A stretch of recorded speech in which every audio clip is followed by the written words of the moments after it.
John, are we all set to go? Do we need to, are we recording? Are we going live view or live stream or whatever else happens in these meetings? You're all good, Chair. Excellent. Right. Okay. Good afternoon, everybody.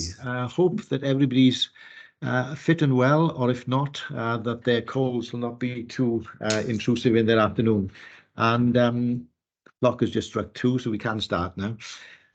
Yeah, good afternoon, Croeso, and we'll make way into the agenda of today's Democratic Services meeting, and let's flick onto that screen. And the first item on the agenda is apologies for absence. Are there any apologies, John? No apologies, Chair. No apologies. Are there any apologies from anyone in the meeting? Chair. We're just missing Penny Jones. Right. Okay. So right. So Penny may join us shortly then. Right. And second item on the agenda being declarations of interest. Other than that, we're all councillors talking about council business. I don't think I'm not aware of any declarations of interest. Are there any to declare?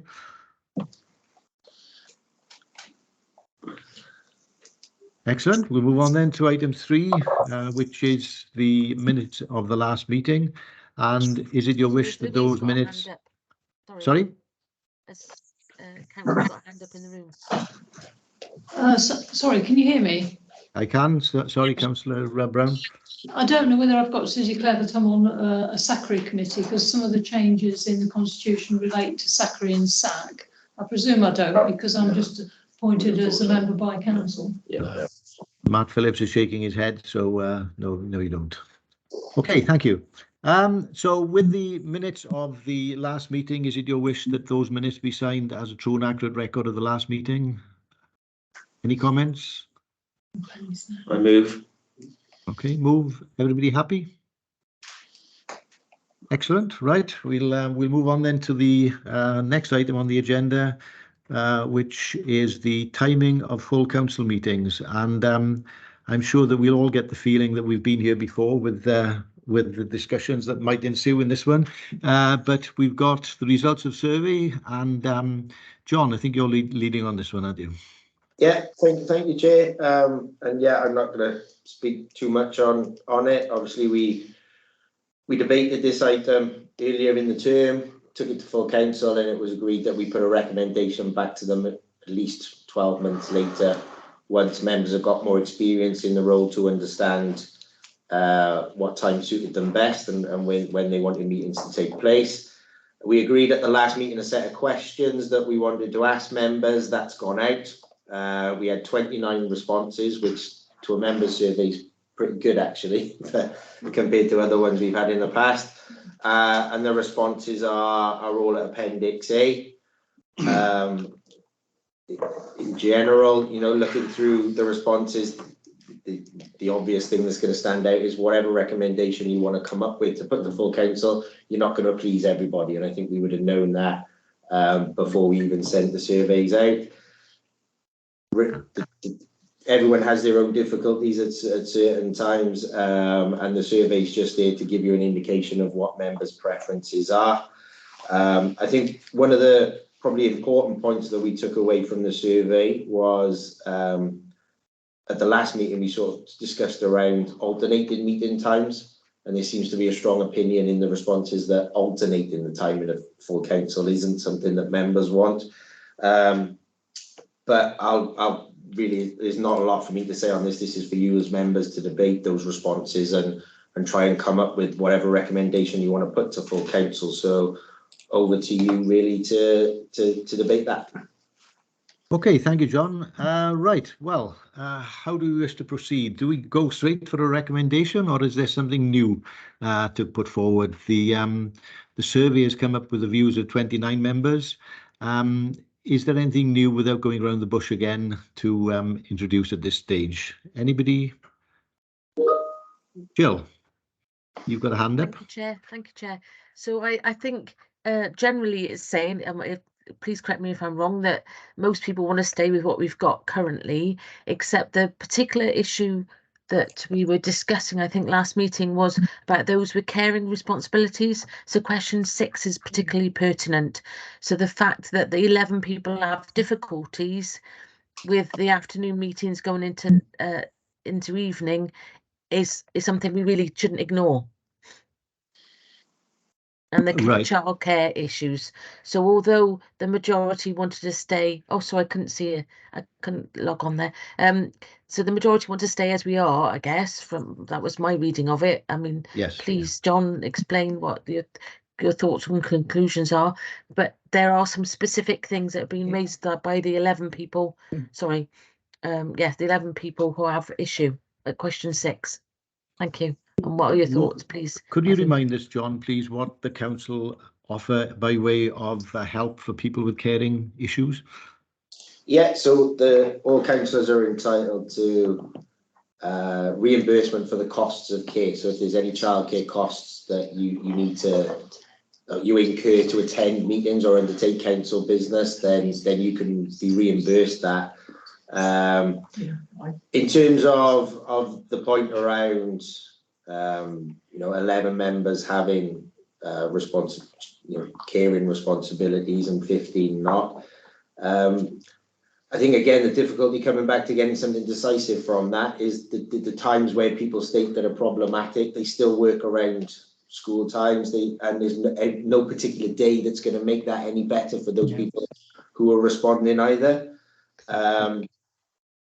And again, I think it's for you as members really to draw conclusions from those responses rather than be guided by me as an officer. This is a member issue. It needs to be member led, and it needs to be at a time that suits members, not officers. So again, but opening up to the floor for comments really. Okay, thank you, John. Councillor Strong, you have your hand up on the screen there. Thank you. I think the point that Councillor Bond is raising is not so much about the starting time of the meetings, and the preference is pretty clear there for a 2 o'clock start. It's the time that meetings sometimes go on to. That can partly be a matter of the length of some of the speeches that take place. So I noticed when we come onto the agenda later on, onto the constitution later on, there's a section there on length of speeches, which I think at the moment is 10 minutes maximum. That would seem to be quite a long time to me, and we might want to look later on as whether that could be reduced to 6. Although in the final analysis, I do think it's down to self-discipline of members. I do recall one meeting we came to where there was more or less total agreement on a resolution or a motion, but still 17 councillors felt they needed to speak on it. I just wonder if that is showing good self-discipline.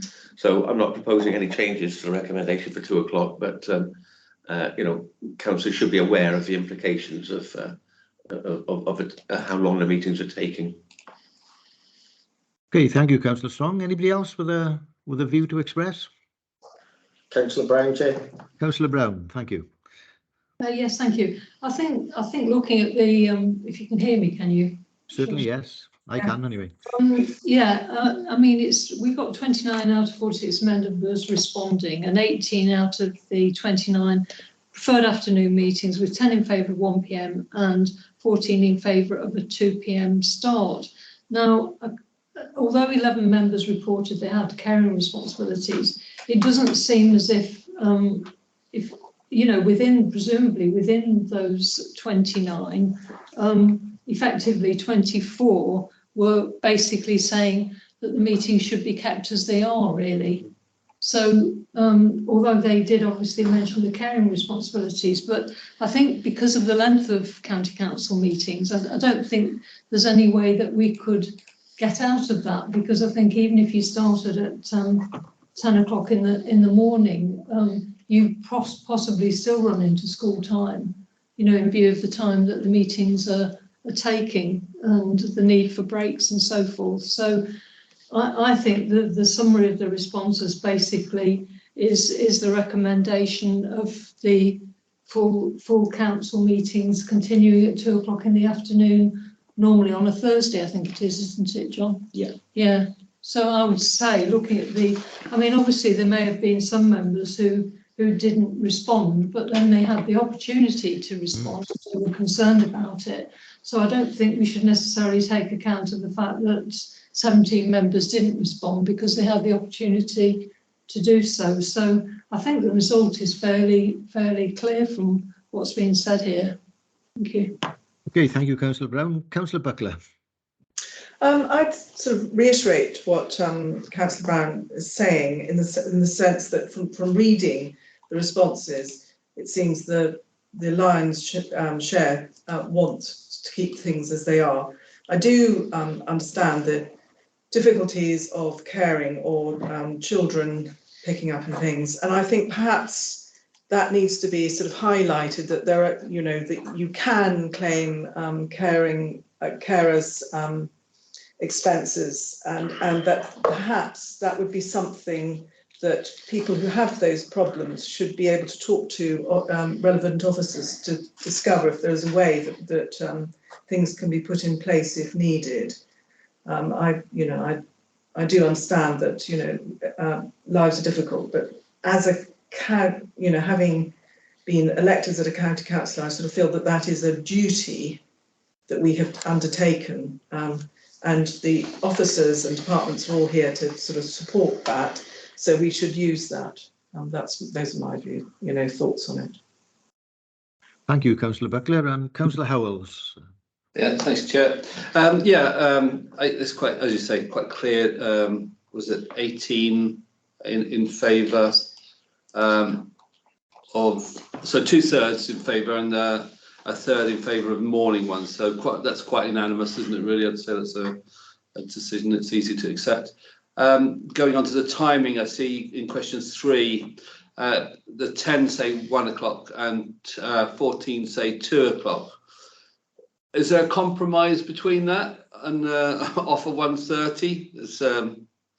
I do prefer 2 o'clock myself. You know, it's a nice round number, but is there room for compromise by going for a 1:30 start, or is that not seen as a choice? I'll leave it there for discussion. Right, variation 36. Right. Thank you, Councillor Howells. Is there anybody else that would like to make a contribution? Sorry, Councillor Stevens. Yes, thank you, Chair. Yes, I'd like to just reiterate exactly what's been said previously, to keep things the way they are. I'm the one on there that said I'm a part-time carer for my husband, and I certainly wouldn't like to see councillors leaving their homes late in the afternoon. It's okay in the summer, but certainly not in the winter to come to County Hall. So I am disappointed that, although what John said about the members' responses, but I am quite disappointed that only 29 members responded to the questionnaire. And I take on board that 2/3 are saying they'd like to stay the same, keep the meetings the same times as they are now. As Councillor Strong said, maybe look at time limits for councillors when they speak in the chamber over issues. So maybe we could think about looking at that further on through the year. Thank you. Thank you. Councillor Strong, do you wish to come back? Yes, please. Just on whether it should be. Can I just say that in the interest of debate, you've had your say, but I'm not that sort of chairperson. We'll let you speak again. Okay, I was thinking a point that had come up since I spoke in relation to 1:30. I think one of the positive 1:30 is if we have people who are working sort of 9 to 5. If they're trying to get half a day off work to come to a council meeting, 1:30 might be a tight squeeze. 2 o'clock gives them that extra bit of time. I think also in relation to Councillor Stevens' point, we do have Teams, which works well, and although a lot of people actually prefer, or most councillors prefer, to be in the chamber, I don't think anybody should feel in any way bad about actually accessing full council meetings from home, especially if they got caring or other responsibilities. Yeah. Okay. Okay, thank you, Councillor Strong. Councillor Bond. Thank you. I was only going to reiterate what Councillor Strong had said, insofar as planning or being disciplined and not spending time showcasing or responding to things we don't need to in meetings would be useful. And also whether there's a way of planning and predicting, or perhaps when you set the agendas, chair and whatever, whether there is a opportunity to I don't know whether the 6 weekly meeting is the right interval to be able to meet all the needs of the council, versus how much is on each agenda. Does that make any sense? So do we need to, is it a frequency thing, so we need to have shorter meetings, or is it just that we're ill-disciplined and we talk too much? Sorry, that was just a joke. Couldn't possibly comment, right? Right. Councillor Sandals, I'm not sure whether your hand is up or your just thumbs up. Actually, Chair, Louise Brown to talk and has for some time. Okay. Right. Is there anybody else who wants to make a contribution now before we go to a proposal? Yeah. Councillor Brown? Thank you, Chair. Yeah, I think I was just saying that basically, although there was that split about 1 PM and 2 PM, of the 29 respondents, it seems like at the end of the bullet points on 3.4, it says 23 respondents do not want to alternate the start time of full council meetings. So I think that's fairly clear.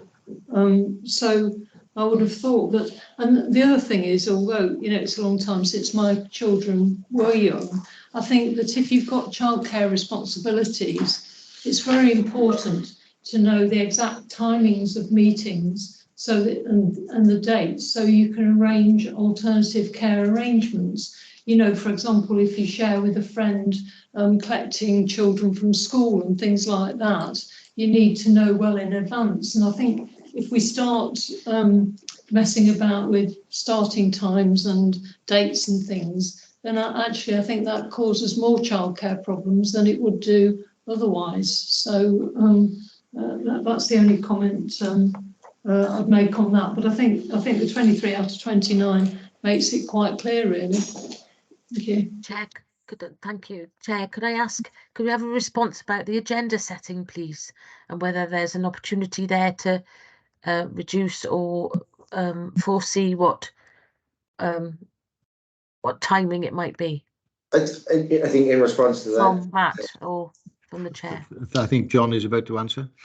Yeah. Thank you, John. To help us manage the workloads, Councillor Bond, we have the Forward Work Programme, which covers council, cabinet and individual cabinet member decisions, so we know what's coming up for decision at meetings well in advance of everything. And I don't think there's ever been any issues really with what's on that Forward Work Programme to highlight that meetings should be going on as long as perhaps they are.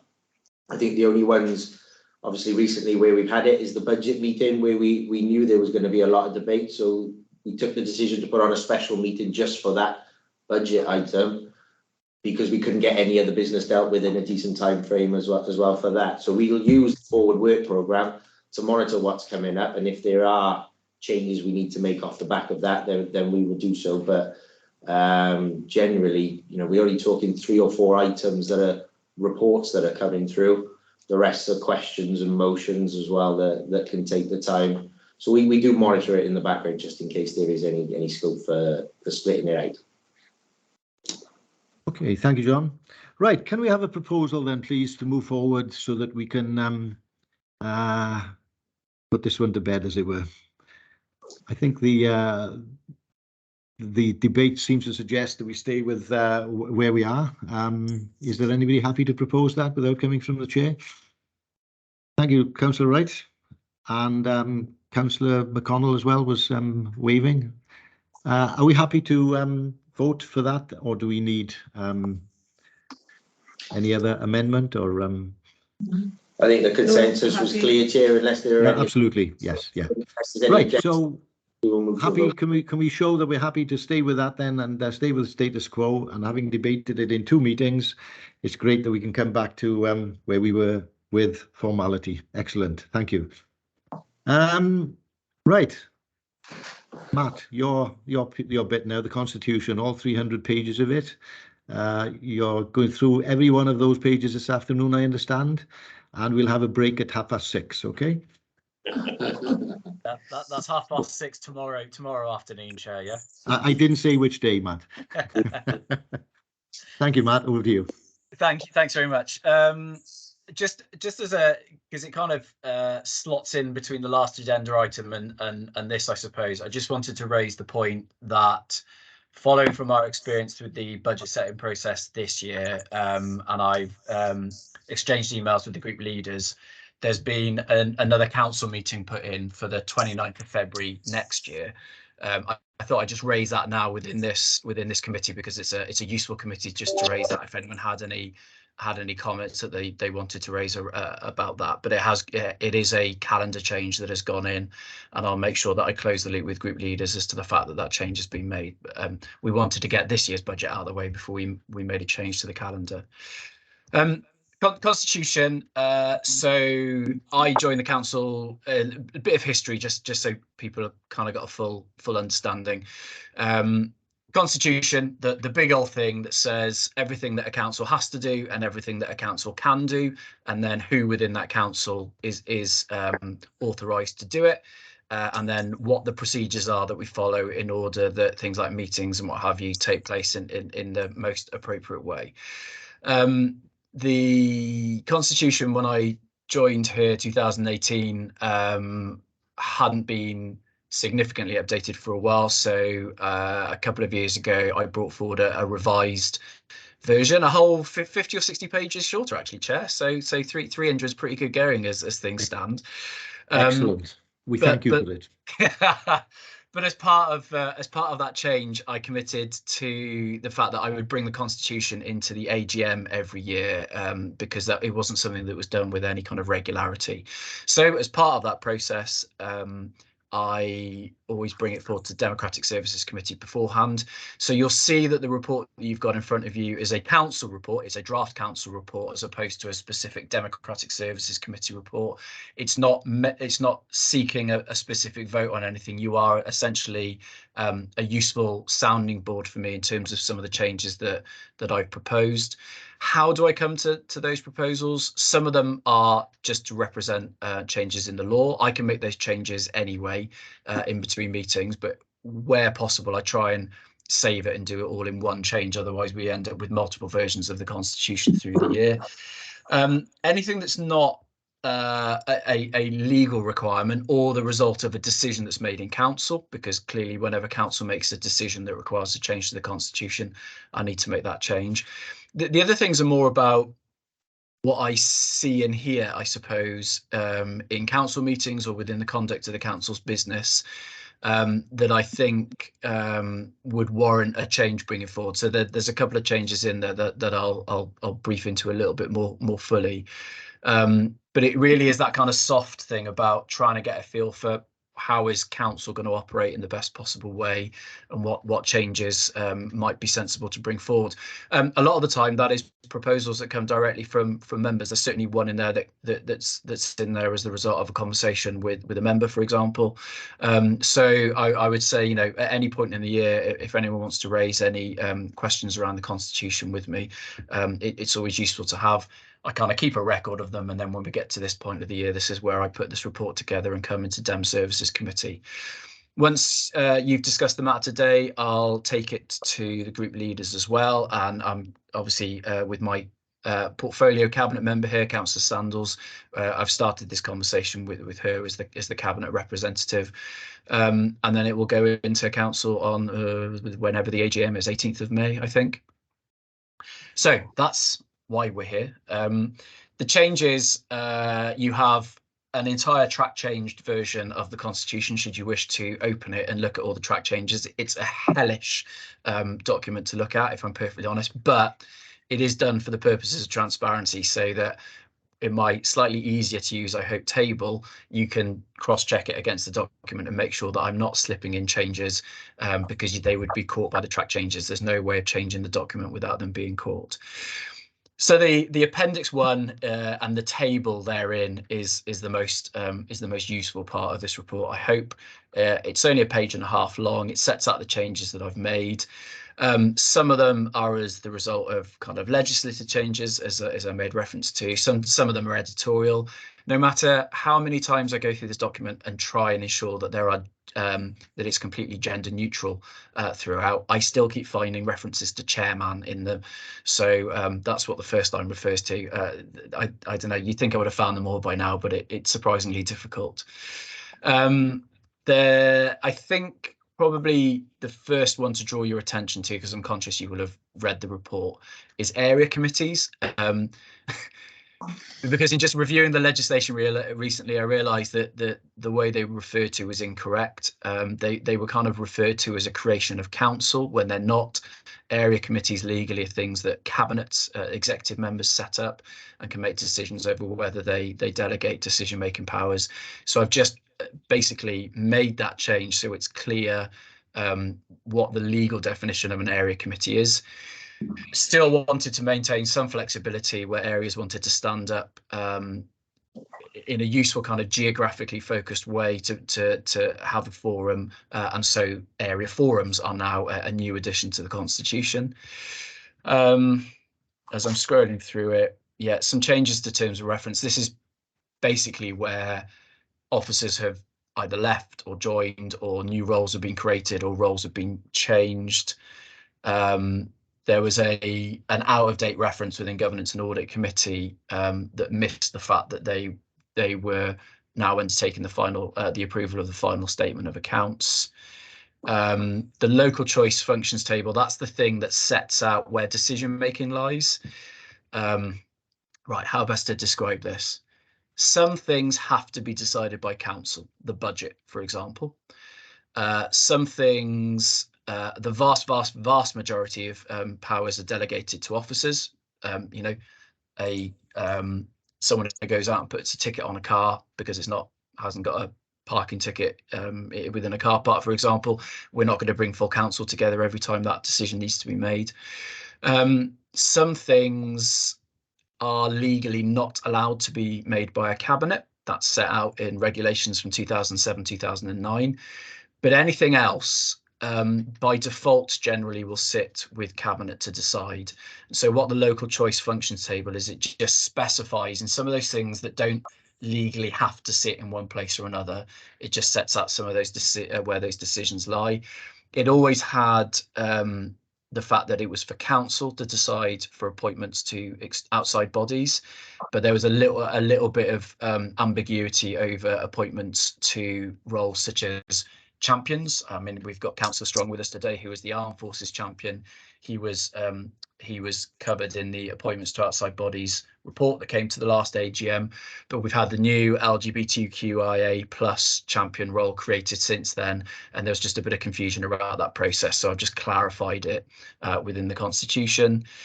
Some delegations just tidying some of those things up, some legal requirements. Amendments to reports, this is another one of those things that has just come up in the last year. First of all, I've just made it clear that where there are statutory reports being brought in, so Chief Officer Children and Young People, Chief Officer Social Care and Health are both legally required in their statutory roles to bring reports forward, just making it clear that they cannot be amended by council because they're not a council report, they're not a cabinet report, they're a statutory officer report. And then the other element that I've changed there is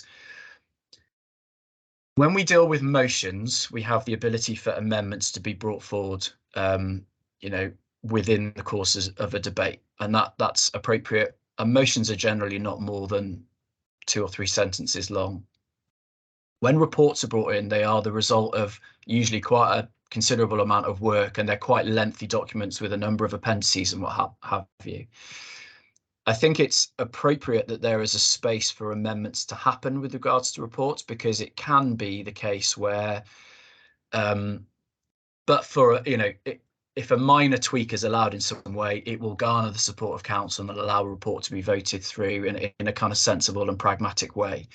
But there's also countering with that. We can't have amendments to reports brought forward every time, because these are things that take a considerable amount of work. So it's just trying to find the balance as to how amendments can happen with regards to reports. The way it has worked over the last year has been, we've gone through this process, and you've all experienced it in council, where an amendment is brought forward.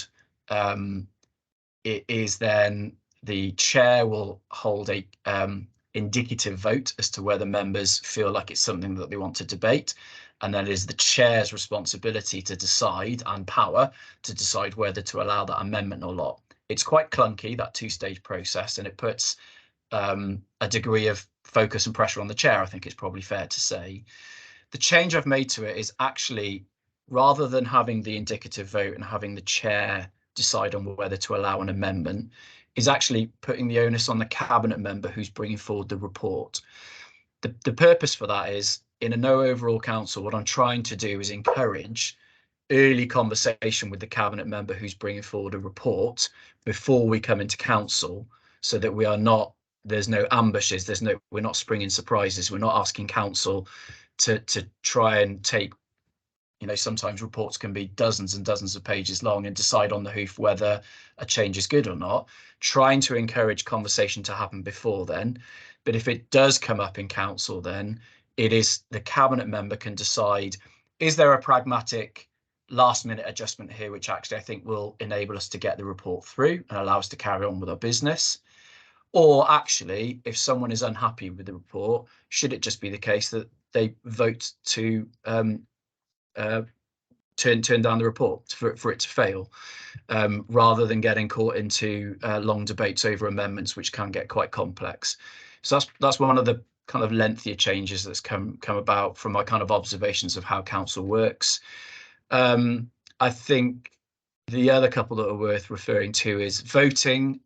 We've done the roll call process a number of times recently, where my advice to the chair has been, where there's a difference of 2 or fewer votes, then I think it's sensible and it's open and it's transparent to go to the roll call method. So I'm just looking to consolidate that within the constitution, rather than making it the chair's decision every time. And there was just some tweaks around. We've never really made much use of the budget and policy framework rules before, having had a majority, certainly in the time that I've been here, but it seems sensible just to tidy it up. There was a consultation period in there of 6 weeks. That's simply impossible because of the timings of how information comes through in the Welsh Government settlement and when you've got to get reports back into cabinet. So I've dropped that to a minimum 3 week, but the expectation of 4, and just tidied up some of the language about the process that we went through a couple of weeks ago, whereby if it fails on a first attempt, when the budget is brought back within X number of days thereafter. I will definitely stop talking there. I'm happy to take any questions. Okay, thank you, Matt. Appreciate your help. And are there any questions or comments to make on the changes to the Constitution? Councillor Jones. Hi, thank you, Matt. We went through it, didn't we, a few years ago, and we really did have to read all the pages then, but perhaps not quite so much this time for some of us. But having said that, there are changes, and I am a bit concerned about this potential to ambush a report. I'm going to talk about the, say, for instance, social services, health and safeguarding report, because that's what I know about. I mean, that is, really, really quite an important document, as they all are, but it could so easily be ambushed by a non-expert for political reasons. And I that really concerns me. I know that you say the onus is then back on the cabinet member, but of course that is, we've got sensible ones. I'm just talking hypothetically. It could be misconstrued, or it could be used by a cabinet member even. I just feel that, these reports, a lot of work goes into them by experts who know what they're talking about. And yes, there are always questions to ask, etc., and they go through all the scrutiny. But to actually ambush it and change it, but have an amendment does concern me a lot. Okay, thank you, Councillor Jones. Councillor Brown. Oh yeah, sorry. I was wasn't expecting to come back so quickly. Yeah, I think one of my concerns about the constitution is basically about the fact that it takes out SACRI and replaces it with SAC. Just to explain, Standing Advisory Council for Religious Education is what we've got at the moment, and there is a Standing Advisory Council on Religion, Values and Ethics. Now, the advice from the recent advice from the Welsh Government is that SACRI which is concerned with religious education, should continue to exist because of the fact that it's still being taught in schools until 2026. Now, what this does is it takes out SACRI, and I think as a body it should be SACRI/SAC, because we're having a situation where we've got, you know, some being taught the new curriculum, which is religion, values and ethics, and some being taught religious education. And it also refers in this constitution to basically SACRI as a legacy function. Now, it's not a legacy function if it's still being taught in schools. The other thing is that SACRI, on the 9th of March 2022, all groups agreed that the existing syllabus should remain the same until it is phased out. Now, the changes that are being brought in here are basically phasing it out before it's phased out in schools, which is actually incorrect. And I have other concerns about it as well. So what I'm asking for this committee to recommend is that all the references to SAC are taken out, and basically it still remains as SACRI until we can get an agreed change in the terms and conditions of the committee, which are actually agreed by SACRI, which they haven't actually been agreed. The last meeting was in Quorut, and myself and another member were very concerned about these changes, particularly as they go against the Welsh Government advice that it should continue to coexist. I'm also an executive member of WASCRA, which is the Wales Association of SACRIs, and in their discussions they have also agreed that SACRI should continue to exist. And if you look at the meetings, at the moment it's headed SACRI/SAC. Now, the other thing I'm concerned about is that within our constitution, unlike other constitutions in Gwent, we have this ability for the monitoring officer to make changes which are headed as minor changes. Now, I don't think changing terms and conditions like the terms and conditions of committees are minor changes. And if you look at the constitutions of other Gwent committees, you'll find that Newport and Caerphilly state that changing and adapting the constitution is a function of full council only. It's in the same sense that changing the, agreeing the budget is a full council function. Now, this isn't a political thing because of the fact that obviously Newport is a Labour authority, and they make it very clear in their constitution that this should not be delegated.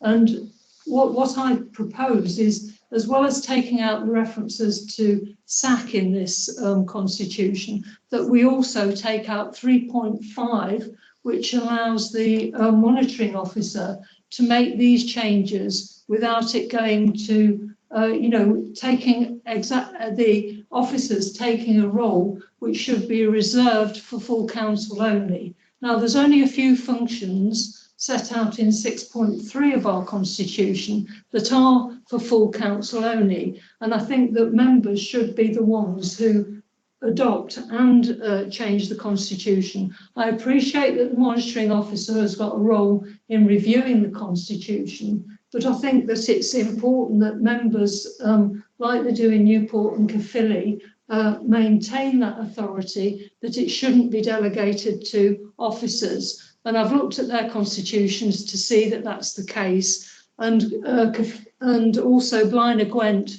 just say that it should be a function of full council.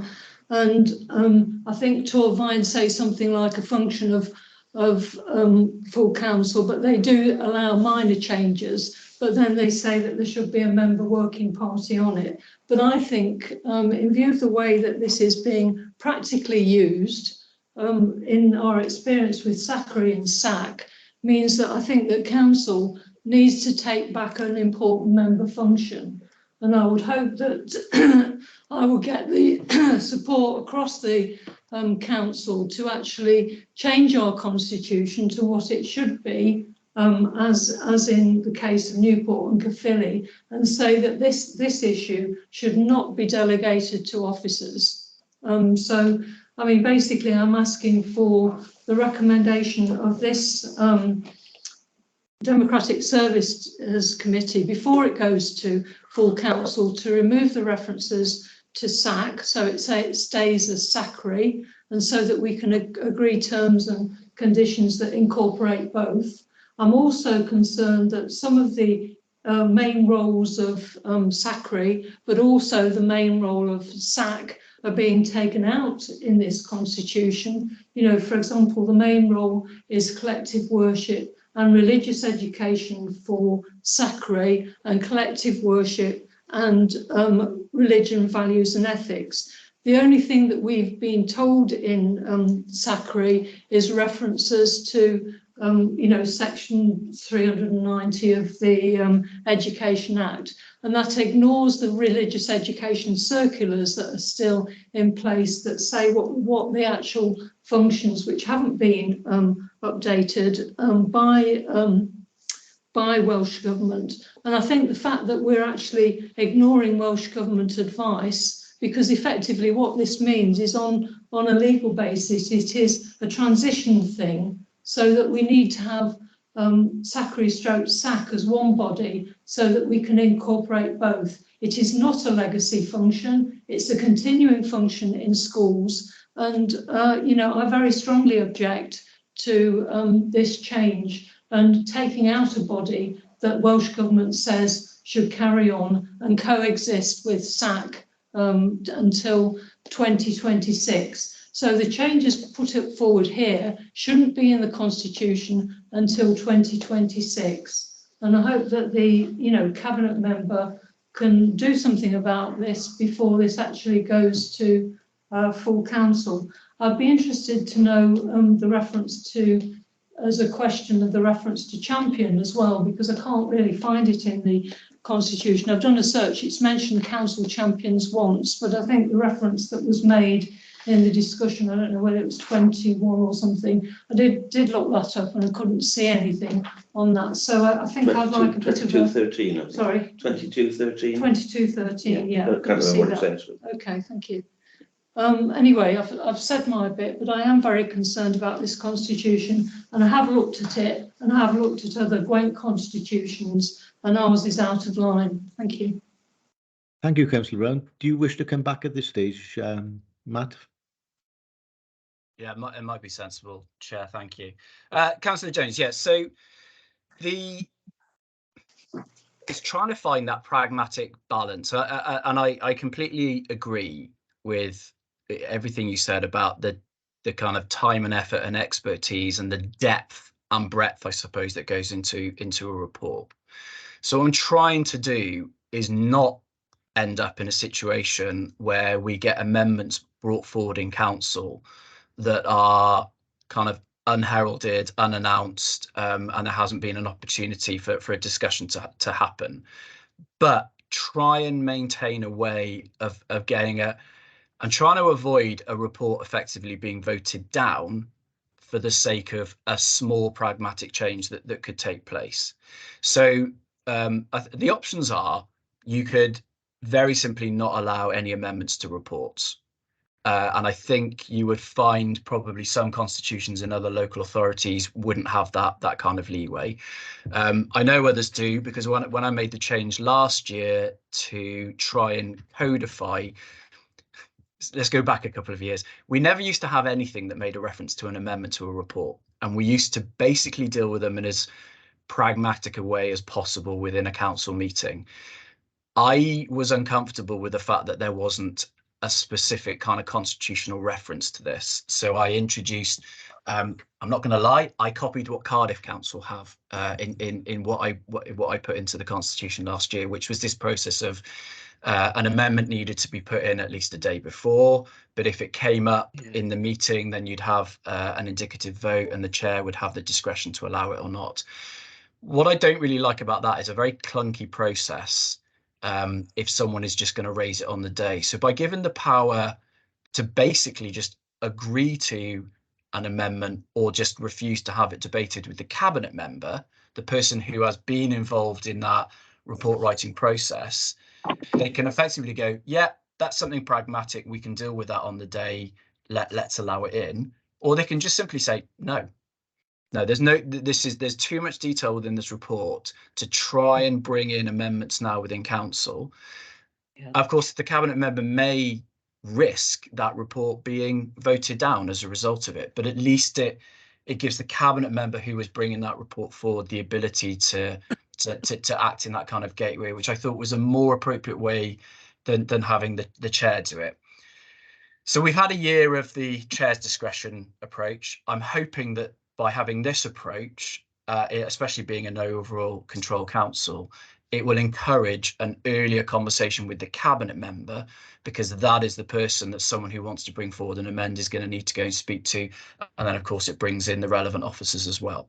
So that's my thinking there. I absolutely share your concern, and I'm actually trying to get away from the ambush place, because at the moment, with an indicative vote, it puts quite a lot of pressure on the chair to allow an amendment regardless. Whereas if the cabinet member has the ability, I'm hoping it will allow them to be a little bit more pragmatic about, okay, not going to take it, and I will risk this report being voted down. So does that answer that bit? Yeah. Yes. Yes, it does, Matt. I would feel happier if you could say that it would definitely be, the amendment would definitely have to be put forward the day before or prior to the meeting. I'm not really happy on somebody standing on their feet and getting carried away and saying, I want an amendment now. Also, we've been talking about, at very long meetings. I can imagine somebody else then standing up, well, I'd like this, and this could go on forever. But also, I don't think that's fair on the officers who've done all the work. I agree, perhaps the day before, with some warning, with some consultation with the officers prior to the meeting. I have an understanding of it. I know where you're coming from. I think I retained the day before deadline anyway. It's just trying to leave that. There might be something completely minor and purely pragmatic that just satisfies someone such that, let's say, an entire group can vote for it. So that's what I'm just trying to keep, that pragmatism. We'll see how it works for another year if council approves it. Right, on to the other points that were raised. So I appreciate for a lot of the committee members, SAC and SACRE, a matter that will have been kind of dealt with in more detail within the SACRE committee itself. Although, exactly as Councillor Brown said, the last one, which I think was 2 weeks ago, was in Corrit, so there wasn't an appropriate opportunity to really debate some of this stuff.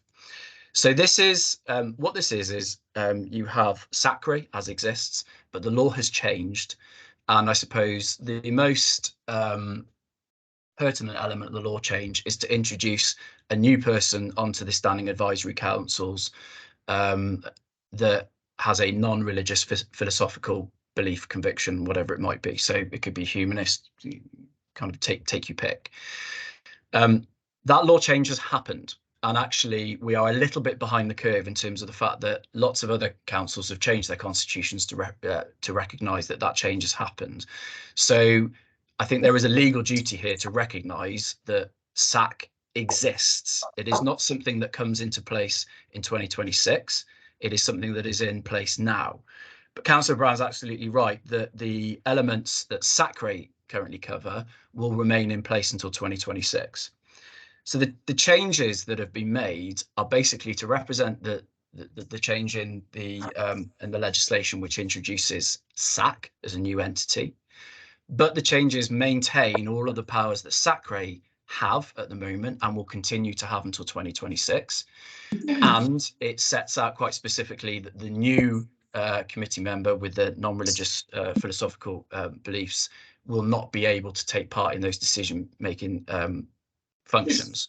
So it's seeking to represent the fact that the legislation has changed. SAC is now a thing, and we do have to have that additional person join the committee, but it maintains SACRE as it is and its decision-making powers and recommendations and what have you. I'm afraid I'm going to disagree with the point that was made, saying that the Welsh Government has advised that they should coexist. I'm grateful to Councillor Brown for sharing the exchange that she had with the Welsh Government, but I did not read it as saying that we had to have two committees. I simply read it as to the fact that those functions will continue until 2026. It is not my recommendation. It is not my recommendation in the Constitution that we end up with two different committees, SAC and SACRE. That would simply not be pragmatic. And again, having looked at the councils that have made the changes, I haven't seen any other council doing that. Now, they may call them SAC/SACRE, and that seems perfectly reasonable. But to have two different committees coexisting where effectively the membership is one person different does not seem an appropriate use of the council committee structure, especially given that a lot of the functions will overlap.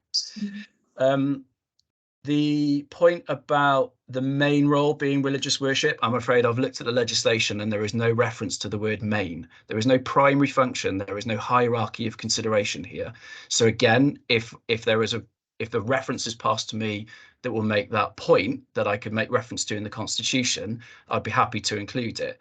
But I don't think there is anything that sets out what the main purpose of that committee is. It is simply set out by the legislation, and the changes that have been put forward for this constitution are simply representative of what the legislation says.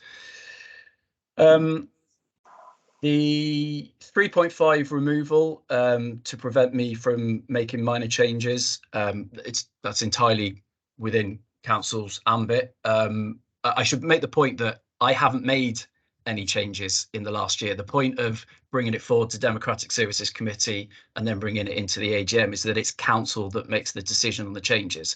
So since the last council vote on the Constitution, which was in May last year, I haven't made any changes. I generally try and work on the basis that I will, like I said earlier, kind of store them up.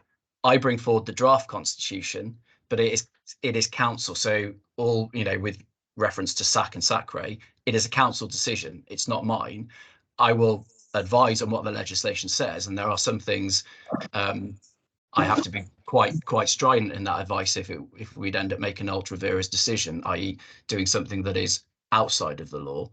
But I have not made any changes in the last year. So practically, if you wish to remove 3.5 and my ability to make changes which are either minor, editorial, changes of legislation or changes because of a decision made in council, then that's absolutely fine. It would be entirely appropriate for Democratic Services Committee to make that recommendation. It would just require every time there is a legal change, a legislation change, or a decision at council, I would have to bring the Constitution into the next council meeting. So you would make a decision on a report that's brought into council. I would then normally take that as a trigger to change the Constitution. But if you remove that power, then all it means is I would then have to bring the Constitution back to the next meeting for council to then vote on that change. It's entirely doable. But I just wanted to reassure that I'm not changing the Constitution willy-nilly. I haven't made any changes to it since the last time it was taken to council and voted on. So that's for council to decide on. I think that covers the points. I think when it comes to the debate in council and the AGM, it will probably benefit from the fact that you will have other members of SAC, like, well, the chair of SAC, for example, SACRE is Councillor Grocott would be there, and it's unfortunate that the committee was in quorum and therefore not able to have that debate more fully. Okay, thank you, Matt. I have a list of hands up that seems to change every so often on my screen. Yeah. Councillor Strong, I'm aware that I seem to have overlooked you at some point on one list, in my own defence. Would you like to speak now, or go by the fact that you're further down on the second list I've got? I'm happy. I think I'm after Councillor Wright now, so I'm happy for Councillor Wright to speak first. Okay, right, Councillor Wright. Actually, the main thing I was going to talk about has already been raised by Councillor Jones, and I think thoroughly addressed by you, Matt. So those. You speak up a bit. Oh, sorry, can you hear me now? I feel like I'm. We can hear you, but not very loudly. Okay, I'll try and lean close to my laptop. Okay. Sorry, yes. So I was going to raise what Councillor Jones has already raised. I think that's been comprehensively covered. I know this isn't a proposed change in the Constitution, but what I would like to say, just in response to something that Councillor Strong said earlier, I do kind of fairly regularly hear a kind of, well, can't we shorten the amount of time, allowed for contributions from councillors to shorten the meetings? And I really, really strongly feel that we shouldn't. And the reason for that primarily is, if you look, most councillors are not using their 10 minutes anyway. They're often not using anywhere near 10 minutes. But we do need to allow for full discussion and debate. And I think particularly for the people presenting reports, or for the 3 group leaders, for example, there needs to be that, opportunity for kind of fuller presentation or discussion. So, I personally think it's a reasonable limit as it is. But yeah, that's me. Okay, thank you, Councillor Wright. My list has gone all together now. Well, we've got a list in the Constitution, and it seems to be fine. There is a list, but it keeps changing. Okay, we'll move on then. Councillor Brown, you've spoken, and Councillor Strong. Sorry. Councillor Bond was next on the list, I think, and then Councillor Brown was. No, Councillor Strong was before me, definitely. Been on and disappeared again. Yeah. Right. It's weird, isn't it? Very strange. Councillor, okay, as chair, I'll ask Councillor Strong to speak now. Thank you. Yeah, thank you. There are a number of different points I want to make, so I would crave your indulgence and ask permission to come back again at a later stage as well, if that's say too much. See how it goes. A couple of points, short ones, on where I think maybe some updates have been missed. 221, it refers to 43 councillors. 46, surely. Life might be easier if we had 43, but there we go. And 421A, got the voting age is 18, when for council elections, and in Wales, of course, it's 16. So might want to look at that one. And yeah, there are 1 or 2 references to things being entered in books, and also, for example, 2729(1. Where council should sign an attendance register. I would think that's outmoded now that we're sort of paperless and so on. So some of those might want to be looked at. More substantially, and again, it relates to the points that Councillor Wright raised and others about the length of meetings. On part 4, the rules of procedure. Yeah. Where is it? I'm confusing myself here. It's it is part 4. 2715(1), motions that can be moved without notice, and this refers particularly to motions to move to the vote or to move to next business. Yeah, and they're referred to in several places under 2715 and also under 2721. I won't go to full details, but I recall that in our last meeting, a full council meeting, Councillor Eason tried to get the meeting to move to a vote, and the chair rejected that proposal. Now, I think she was within her rights to do so, because under 2 parts of the Constitution, you only actually, the procedural motion is only put if the chair thinks enough discussion has taken place.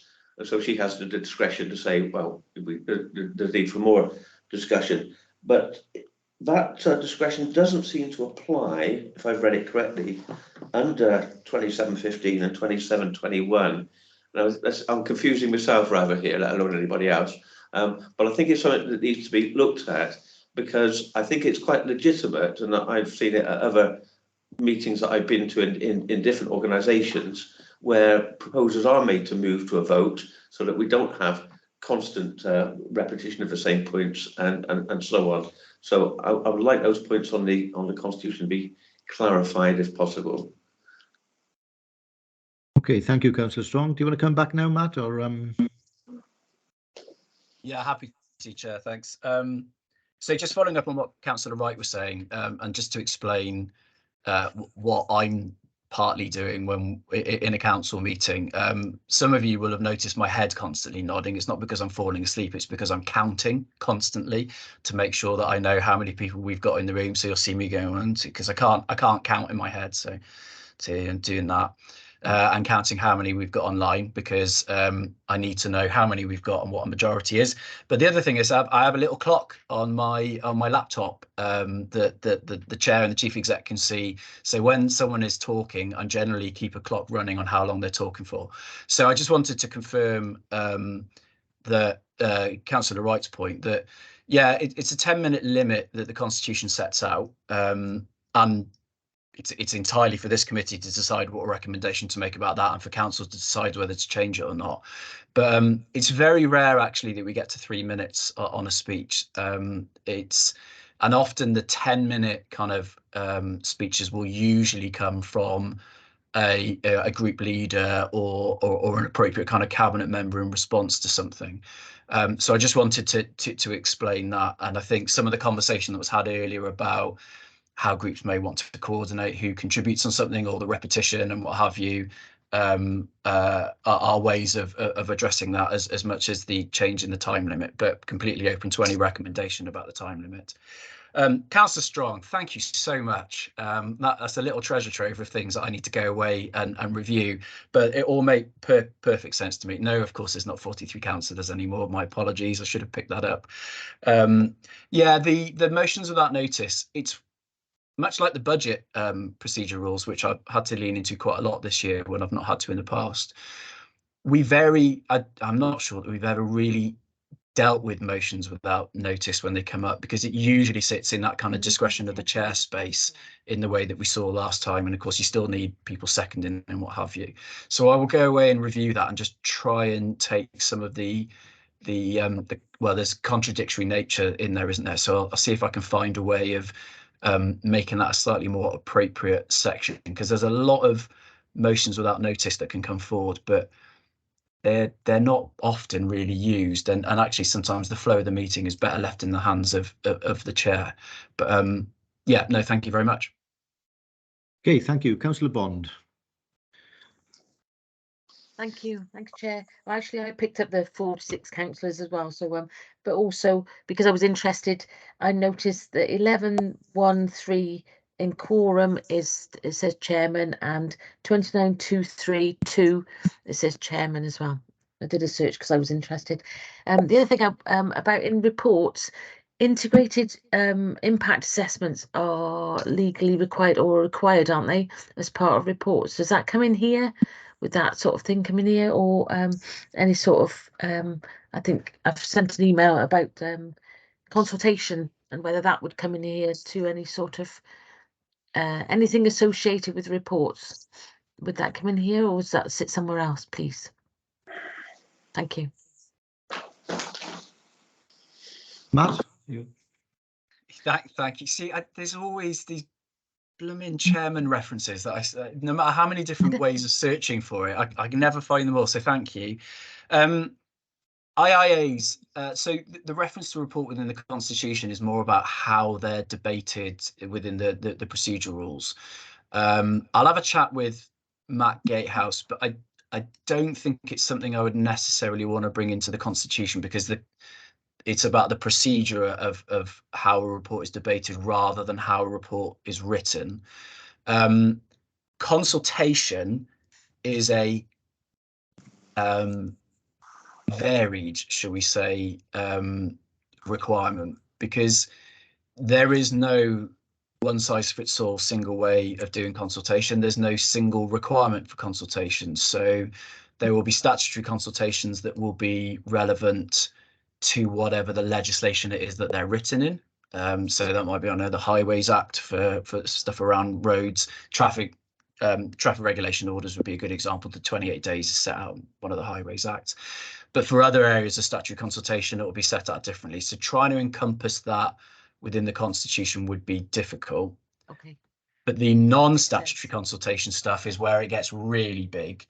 And actually what I would look to rely on there is advice from me or, you know, one of the legal team during the creation of policy or leading to a decision or report as to either the requirements or otherwise for consultation. Then you get into the how are you going to do it, but you're into a much broader kind of public administrative law space as to often consultation is done where it's not non-statutory. It's about addressing the risk of how a judicial review can be brought forward, and that will be specific to the matter in question. So I would really struggle to capture the breadth of that within the Constitution, but there is a space for advice being provided in the creation of policy that should feed into that process. I've had to do. I mean, I had to write a legal advice around the green waste consultation, for example, recently, just trying to get a feel for when is it required, when isn't it, and what have you. And I'm always happy to make those advices available if people want to see them. Thank you. So it's not in the to summarise what you've just said. I think that it shouldn't be in the Constitution, but I don't know. You've seen I've raised about stakeholder management and projects and reports, so we can talk about that separately, hopefully. Thank you. I think there's detail there that I think there's detail with picking up with the portfolio holder cabinet member on a case-by-case basis rather than consultation. We get into a tricky area when we start overlapping words like consultation, communication, engagement, public participation. They have an overlap, but they're all quite distinct as well, especially in terms of what the legislative requirements are. So my advice around these things would be case by case, going to the cabinet member who's leading on it is probably the best way. And then, you know, asking me for if there is a legal advice that's being provided and what have you, then we can deal with it that way. But yeah, I would really struggle to encapsulate the kind of enormity of this within the Constitution. Makes sense. Thank you. Okay, thank you both. Councillor Brown, you wish to come back. Yes, thank you, Chair. Yeah, I think the comments made about SACRI and SAC show a bit of a misunderstanding. I think what we're suggesting is that there's one body that's called SACRI SAC, and that in terms of the terms and conditions, you just make it clear, like, for example, it covers the agreed syllabus for RE for SACRI, and it covers the agreed syllabus and RVE for SAC. And, you know, there is a government circular on religious education, which hasn't been taken account of with regard to the main aims of and the main role, which applies both to SACRI and SAC. So I don't think that in its current form it should go through, and I would again recommend that this is taken out. There's been no discussion with SACRI itself about it, and it was in Quorat last time, and when it was in Quorat, there was a suggestion that the monitoring officer should ask the Welsh Government about their legal advice on it, because the legal advice that we've had from Welsh Government for WASCRA basically says the two should coexist. They can coexist within one body in a pragmatic way, and getting rid of totally SACRI means that years who are still doing the agreed syllabus aren't adequately covered, and I don't think that's what the legislation intends, because often legislation allows a transition phase, as I'm sure Matt Phillips can advise on that, and so we will be legally incorrect if we get rid of SACRI in the next constitution.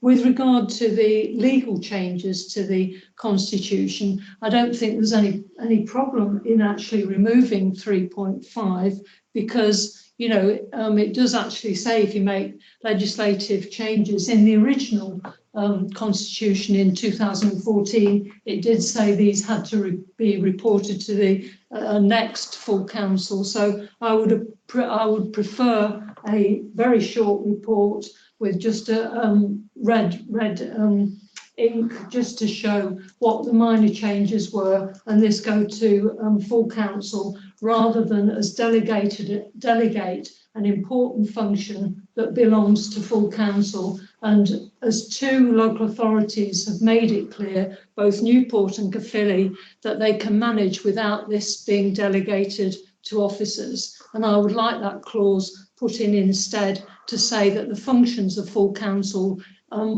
not delegated to officers. And I think it would make it much clearer, because I am concerned that changes are being brought in relation to a committee that members are very unhappy about and are being ignored. And I think that's why it's important to make our constitution change to remove 3.5. Thank you. Thank you, Councillor Brown. Now then, the list of people wishing to speak has been, well, we've gone through as far as I can see. Is there anybody that wishes to speak that hasn't appeared on that list? Councillor Buckler. I did appear for a bit, but I disappeared. And anyway, I'm back again. Okay. On the amendment on a motion the day before, are you suggesting, Matt, that you can't make an amendment until the day before? I am concerned about the cabinet member having the right to say whether an amendment can be put forward on the day. I'm not saying. I feel it gives too much power to the cabinet member. Perhaps there is a very important point that the cabinet member might not agree on. Has been, the cabinet member may well have been approached and isn't receptive to this point. Surely, as a council, we have the right to be able to debate it. Just to sort of cut off that avenue seems rather draconian. And so it worries me. That's as you talk, I understand your reasoning and saying it's clunky, although obviously I'm new to the table and I'm new to the council, but I've found actually the amendments that have been put forward helpful, I think, for the whole council to be able to vote on them. Personally, I thought it added. As for SACRA and SAC, I think in this time of change and the fact that it hasn't been changed completely and it won't be until 2026, and there are still pupils going on that syllabus. I think it's very important we keep it together for the moment. We can revisit it as it becomes clearer, but I think it's my gut feeling and logic says that it should stay together for the moment. As for also, as you've all been talking, I've been thinking of 3.5 and the officer's ability to make minor changes. That should be a sensible way to carry forward.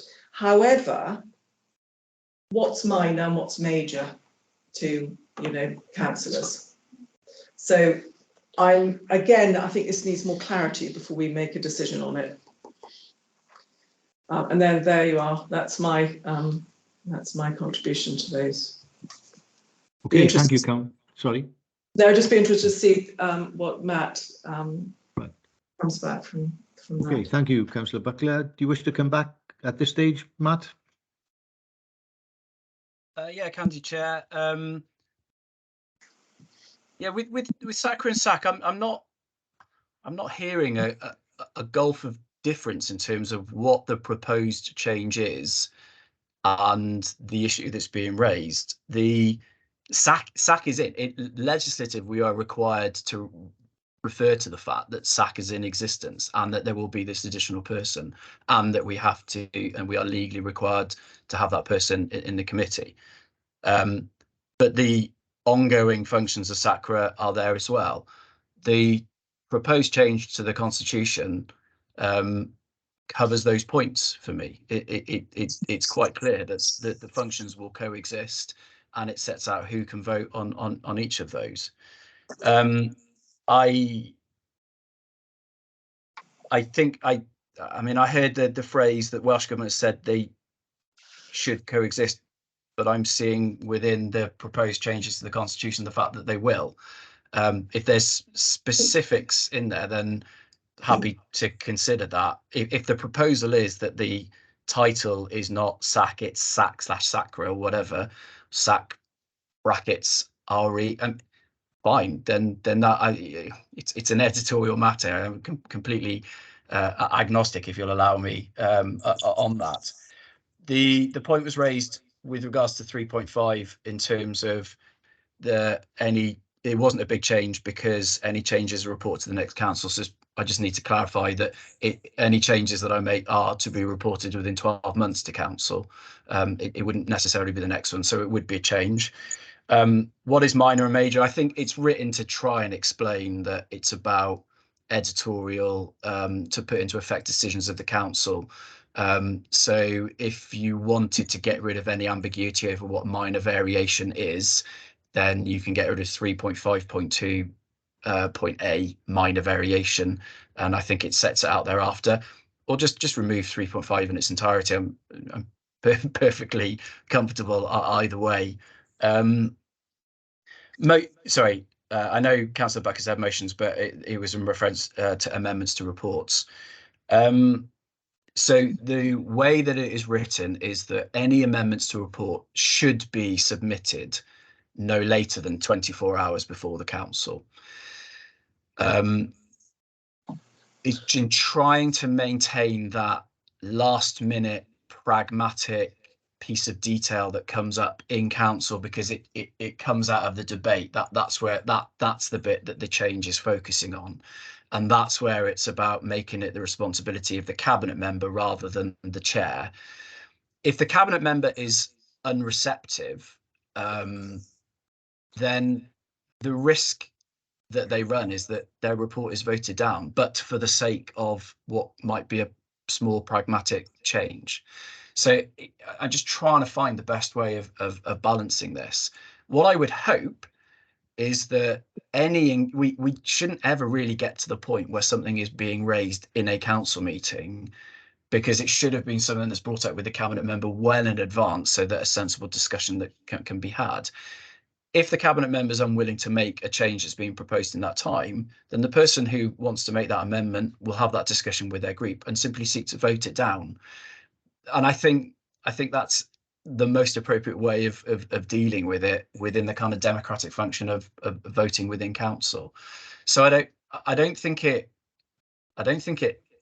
lends that greater degree of power to the cabinet member. I think it just places the responsibility for making the decision as to whether to debate it or not within council with the person who, for want of a better way of putting it, has the most to lose almost, because they know that they run the risk of, but for compromising on something that's pragmatic, then they have an entire report voted down.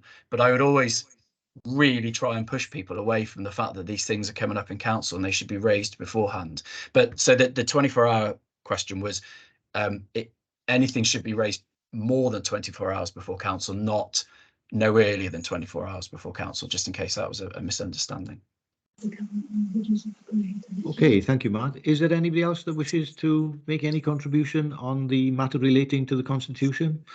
I think Matt wanted a sounding board. You've had one. Chair, got hope it proves useful. Chair, Councillor Strong and Councillor Brown have got their hands raised. Oh, right, okay. Councillor Strong, then. Let's go with you first. Then. Okay, thanks. A number of what I hope will be small points. Yeah, the Constitution is indeed quite a treasure trove. I'm particularly interested in the Acts of Parliament under which the Monitoring Officer has powers. I'm sure he loses a lot of sleep considering his powers under the Olympic Symbols Protection Act of 1995. Look forward to hearing more about that. I just wonder if that list does need a little bit of updating. I mean, perhaps I could have Googled this, but is the European Community Act of 1972 still in force? It's on the list. I would have thought it had gone by now, but there we go. It's a quick one. Under the, again, rules of procedure 27.12.6c about questions, it's clear that questions from councillors to cabinet members should contain no expressions of opinion. Can I just ask if the same applies to questions from the public? It strikes me that they do often contain what might be regarded as expressions of opinion in the build-up. I'm not saying that's a good or a bad thing, but it would be, I think, worthwhile clarifying it. Small point on 3981, the CRA, can't read my own writing. It mentions pre-meetings and gives the time of voters 15 minutes before. I think that would ordinarily be changed to 30 as a normal one. And perhaps a bit more controversial, under the code of conduct, point 4 is either page 254 or 250, whichever system you're using. There's, I think it's reference to discrimination, and that people shouldn't be discriminated against under a number of points. And there's a sort of a list there which is a selection from the Equality Act of 2010, except that it's got gender there, but doesn't have sex. Now I've noticed that coming up in a number of documents. Now gender reassignment is part of the Equality Act. Gender isn't. Now and there's a lot of controversy at the moment about sex and gender being different things and so on. So I'm just wondering, is it policy to change that, or is that how has that happened? Should we not be looking? I don't know whether we put sex and gender in, or change gender back to sex, or what. It's quite a controversial issue, but we do need to be clear where we are and where the law stands on this. And I appreciate what's there is not an expression of the law, but this seems to be happening, and I'm not sure how and why.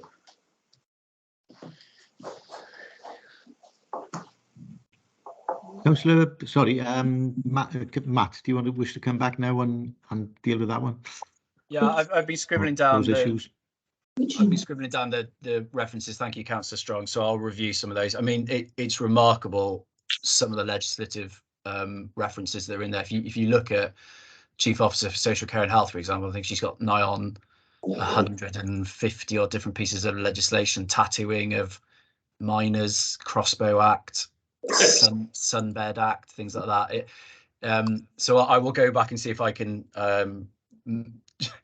do my best to make sure they're up to date. We're quite lucky. The way that the Constitution was written before my time, and the way what this is based on was a model constitution that was pulled together by a law firm that was commissioned by the monitoring officer group of the Lawyers and Local Government in Wales. So a lot of those references will probably exist from that point, but I'll go back and double check as many of those as I can. Certainly European references. Yeah, pre-meeting's fine. Code of conduct. So I've gone to the point you're on. So the model code of conduct is set out in legislation from Welsh Government, and we have to use the model code of conduct, and the only way we can amend it is to add to it. So that's an interesting question that you've raised, because what you've got there is what most local authorities have, which is just an exact facsimile of the legislation as it's written.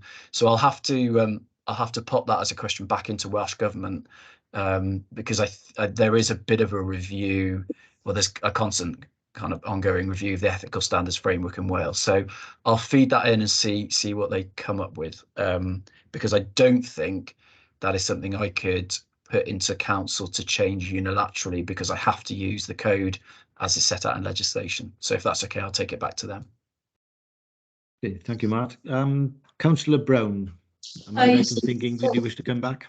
Yes, thank you. Yes, thank you for agreeing the changes to SAC. I mean, if myself and Councillor Pavia could put forward to you suggested changes to it so that it'll incorporate both within one body prior to this going to council, and perhaps try and get this agreed, then perhaps that would be the way forward, if you think that's okay. I'm pleased that you're willing to remove 3.5, so it's in line with some of the other constitutions in Gwent. I think the point that Councillor Strong has made with regard to gender and sex, in fact, I think it's down to section 149 of the Equality Act 2010, and that refers to sex and gender reassignment. It doesn't refer to gender. And, you know, recently in one of the council consultations that we did on empty and second homes, it asked the question about gender, male, female, non-binary, prefer not to say. Now that's not actually within the legislation of the Equality Act. I believe it's something that Stonewall are campaigning to change, basically sex to gender, and or change, sorry, gender reassignment to gender, but there isn't any changes in that. And I'd also request that you have a look at the corporate plan, because the corporate plan mentions things like promoting sexuality and various other terms which aren't within section 149 of the Equality Act 2010, you know, because that covers things like sex, sexual orientation and gender reassignment. So I would hope that the council would go back to the original terms of the Equality Act 2010, not only in the Constitution, but also in the draft corporate plan. The other thing that was mentioned about the cabinet member, now I can see the points that you're making in terms of making the, you know, the council a little bit more easy to manage and not to last too long. But I am concerned that this decision making is down to the cabinet member, because, you know, on occasions you can get a cabinet member who is particularly concerned about one point that maybe other members of his party would not be concerned about, and he has an entirely different view on things. So I think he or she, I should say, and I think, you know, from that point of view, I'm a little bit concerned about this change, that it has to be go through the cabinet, because I would have thought that it would have gone through scrutiny already, and the cabinet members should be aware of their views. And if they're not taking account of those views, then it will be a shame to actually vote down a report which otherwise you would agree with, and only really needs minor amendments that a particular cabinet member, even if his or her party don't agree, is quite obstinate about. So I think there is a bit of a danger giving too much power to a cabinet member. That's my concern. And, you know, other members might think it was more reasonable to make a slight change that is being proposed in an amendment, and you would take away that power, which I think is an important democratic power. I'm not saying altering a report in entirety, but there may be some points that members feel are major and the cabinet member feels is only minor, and there may be differences of opinion. And I think you're taking away some of the democratic right, not only of members within the same party, but across the council. Thank you. Thank you. Councillor Bond, did you want to come back, or is that a historic hand? Yes, please. Just with reference to what was just said by Councillor Brown and Matt, concerning 3.5, I'm not unhappy with 3.5 at all. I just wonder if, so I think Councillor Brown was just assuming that what Matt had suggested would be the case, which is that's taken out. I think it's a good idea to keep this relevant, because we could be up to 12 months out of date with any legislation or whatever. But I just would want perhaps a notification to the council, to members, that the change has been made to be before the 12 months. Sorry, Okay, I'm sniffing.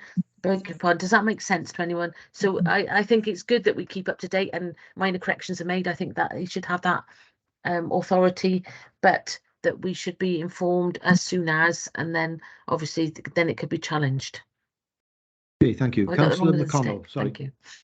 But my answer, I don't know whether we...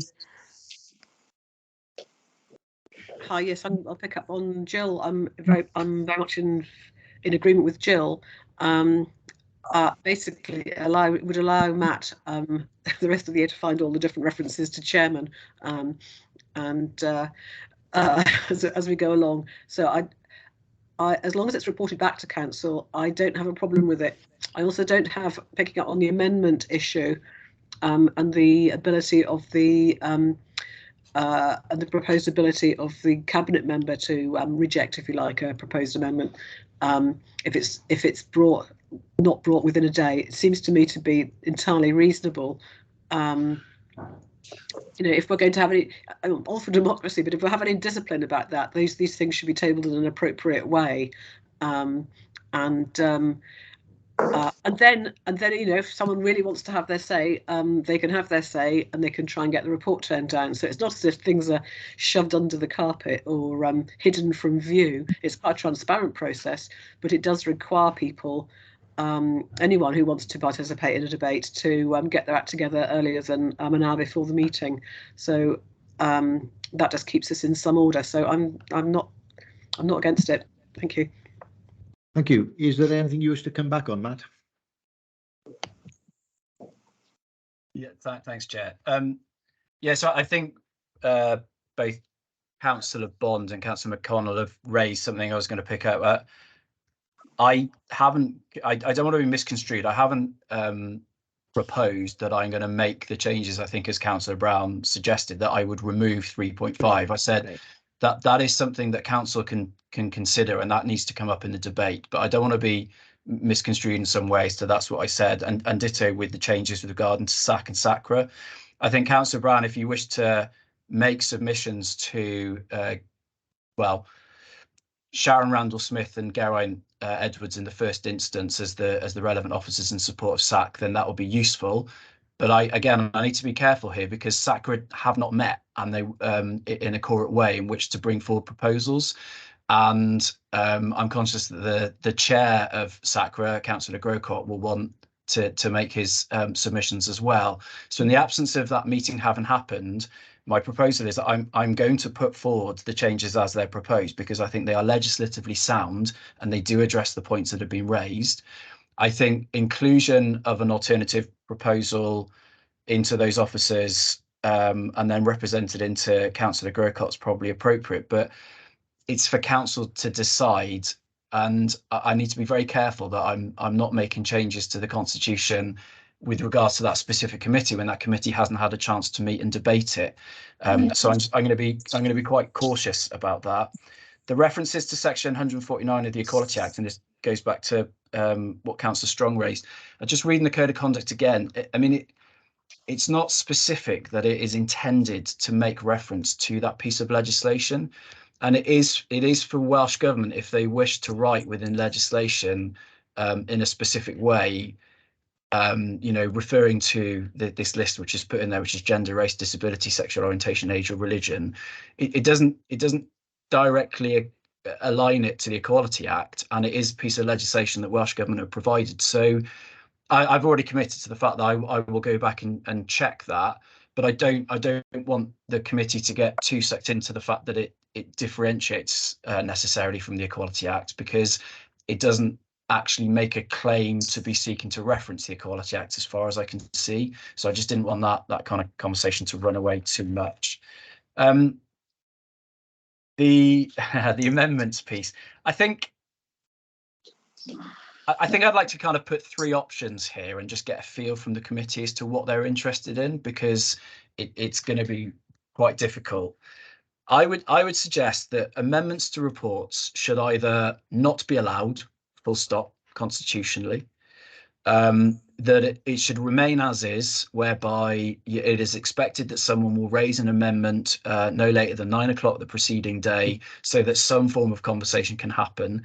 But if they don't make that deadline and it comes up thereafter, there is an indicative vote, and then the chair has the final say, or the change is made to remove that kind of clunky indicative vote and chair discretion, and change it so that the pressure is then on the cabinet member to make a decision.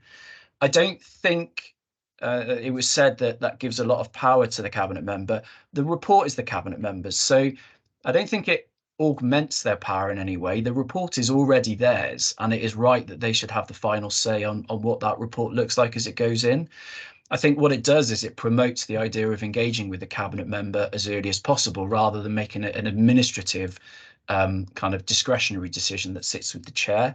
That's the essence of what I'm trying to get to here. Also, it's not, the vast majority of council reports don't go to scrutiny. Cabinet reports would generally go to scrutiny, but a cabinet member bringing in a report to council, they don't often go through scrutiny. I mean, where there's policy creation, sometimes they will, but it's not necessarily the case that there will have been the opportunity within scrutiny to have that conversation, just to make that point. So on the amendments bit, I'd be interested in a steer on, I'm trying to give you kind of 3 different ways of doing this, but on the others, I'm not really proposing any changes as it stands. I'm just trying to get a feel from this. There's a whole list of things I need to go back and review, but it will be for council ultimately to make that decision in 2 months' time. Chair, can I just ask one little question, please? So that sentence, such changes shall be reported to full council for information and within 12 months of any change. Does that mean reported to council within 12 months of any change, or be made within 12 months? Sorry, I think it's that sentence is a little bit ambiguous for me. Sorry. What does it mean, please? It doesn't matter how much of my life I spend rapidly scrolling through the Constitution, I still can never get there quite quick enough. 3.5.2. It's just the end of the minor changes. Does it mean you report to us within 12 months, or it'll be done within 12 months of the legal change or whatever, law change? Yeah, reported within 12 months. But of course, because there is also the commitment that it will come into council annually anyway, then that's generally when it will get caught. All right. Okay, thank you. Councillor Jones, your hand has appeared. Yeah, I just want to clarify something. I do feel more reassured about 3.5, Matt. The fact that, you know, it's more open than we first thought. But I would like you to clarify what would happen if we asked you to remove 3.5 and your responsibilities to be able, and you know, you're being able to change, make minor changes. What would happen? You said something about the Constitution. Every time a minor change had to be made, the Constitution would have to come back to full council. Do I get that right? Yeah, so it's entirely for council to decide. Yeah. So if council just basically got rid of 3.5.2, you know, my ability to make changes which are editorial or because a council has decided. So let's say the creation of the investment committee was a council decision, which required a new committee to be created, and therefore that had to be represented within the Constitution. So the way it works at the moment is council would have a debate on the investment committee. If it voted on the basis that, right, we're going to create an investment committee, I would go away and I'd change the Constitution, and then I would report on that change within 12 months of having made that change. If you get rid of 3.5.2, council would have the debate, vote to have an investment committee created. I would then amend the Constitution. I would bring the Constitution to the next meeting and have council vote on that change of the Constitution. Thanks. And that would happen every time there's a minor change? Yeah. Yeah. Okay. Thank you. Thanks for clarifying that. That's a gripping suggestion to take forward. Yes, exactly. Councillor Strong.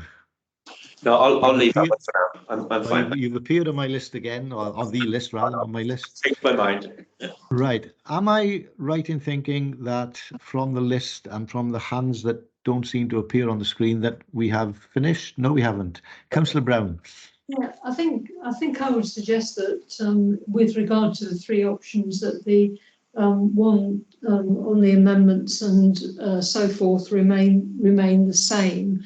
With regard to it, you know, minor changes, I think it's the question of the difference between minor and major, and I mean, typographic errors and things like that, obviously, there isn't a problem with, but the way we've been seeing it operated in relation to a particular committee which hasn't actually met to discuss these changes, and yet it's going ahead without their authorisation.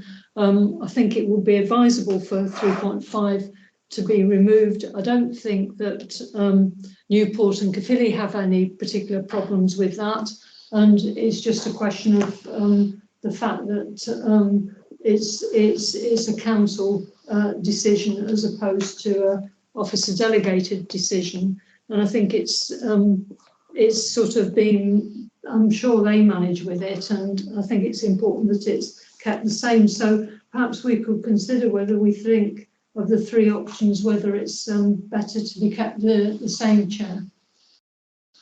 Thank you, Councillor Brown. I think we've had quite a lot of debate on the matter now, and we are only having an interim debate, as it were, before it goes to council anyway, for another airing and another discussion and a decision to be made. Matt, you wish to come back? Sorry, Chair. I just wanted to make sure that we're absolutely clear. When I spoke about the three options, that was regarding the amendments to reports rather than the 3.5 piece. No changes to the Constitution regarding any committee have been made by me. Council will make the decision on the proposals that are being contained within this report. So I really don't want this committee to go away thinking that it is me who is making an amendment here. I have to try and represent how the legislation is written in the best way. That is what is contained within the proposed changes. Council will decide on whether those changes are appropriate or not. So I don't want this to be construed as the fact that I am deciding. I haven't changed the Constitution. If you look on the website, it's still the one that was agreed by Council in May 22. The next version that goes on the website will be the one that Council agrees as a result of the May 23 vote. So I just wanted to be absolutely clear about that. Okay, thank you, Matt. We have another date in the diary to look forward to then to discuss the Constitution in the AGM. No, I'd probably best not say anything. My sense of humour may sort of get me into trouble. You're not alone, mate. Can I assume that discussion has come to a sort of happy ending on this one? Just the one item left on the agenda to remind us of the date of the next meeting, which is the 12th of June, 2023, of course. And Councillor Watts, welcome to the meeting. Nice to see you. And we haven't heard from you this afternoon, but it's good to see you. No, I couldn't get forward online next Chair. week, I do don't they? apologise. I spent hours on, well, not hours, I exaggerate. It was at least 10 minutes talking to SRS, and so I do apologise. I just literally couldn't get online. No apology needed. Good to see you. Okay, Likewise. Thank you all very much indeed for your attendance. Diolch yn fawr, and we look forward to seeing you at the next meeting and any meeting in between. Thank you. Thank you. Aye.